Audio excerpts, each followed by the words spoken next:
Hello, I will attempt to go through this quickly but methodically so you could see the steps.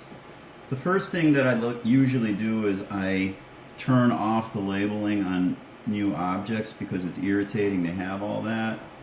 And then you could increase the font size a little bit. I'll make it a little bit bigger for you.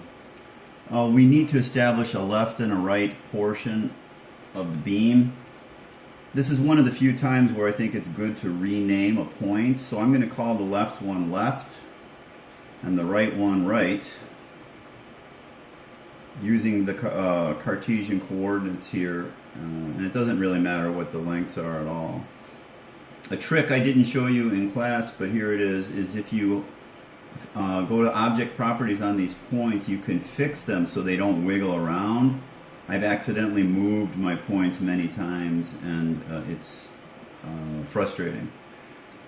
Close the algebra window once and then reopen it. When that happens, you get a lot more options. I don't know why that is, but it is, so let's just live with it.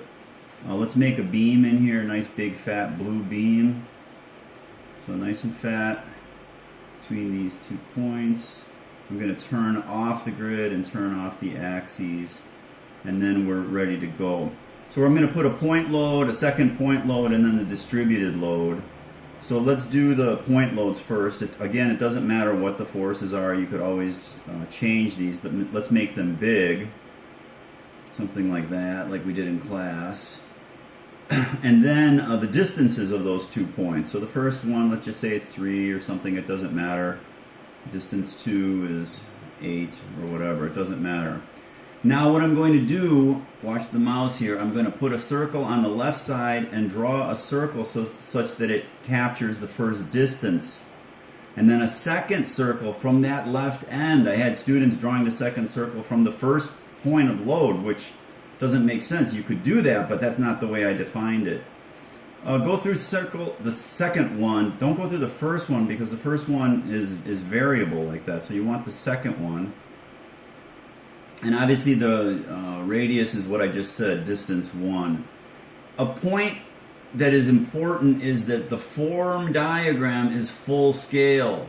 There's no scaling factor here. You just draw it to whatever is comfortable. This could be 10 feet, it could be 10 meters, it could be 100 feet. There's no scale on this drawing. It is full scale. Get that intersection point. Don't delete the circle, just show it. Let's repeat for the second one. Again, it's coming from the left side because that's how I defined the distance. Get that intersection, and the point, when you zoom in, be patient until you have 2 things, and then you could, that's the automatic intersection.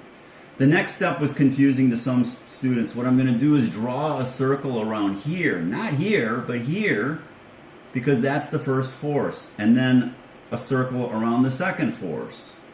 But obviously this is 1200 and I can't have it to be 1200 feet. It doesn't make sense to have that. So here's where I need that force scale. It doesn't matter what the force scale is.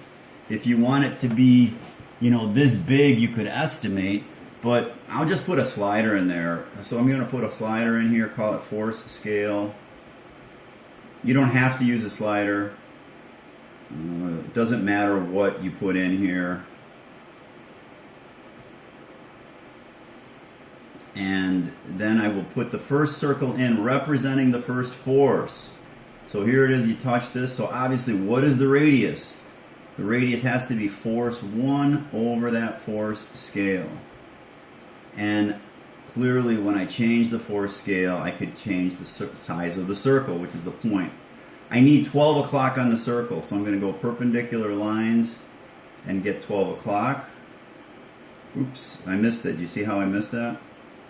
You want to be patient. My wife says always be patient, okay?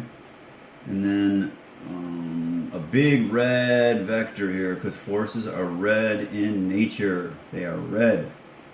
Boom. Okay, and then the second circle on this one. And that will obviously be force 2 over the force scale. Same force scale. You can't change the force scale. Here we go. Get 12 o'clock on this. And hide, don't delete, just hide it. Get your second vector, boom. And that is the first step. Hit stop.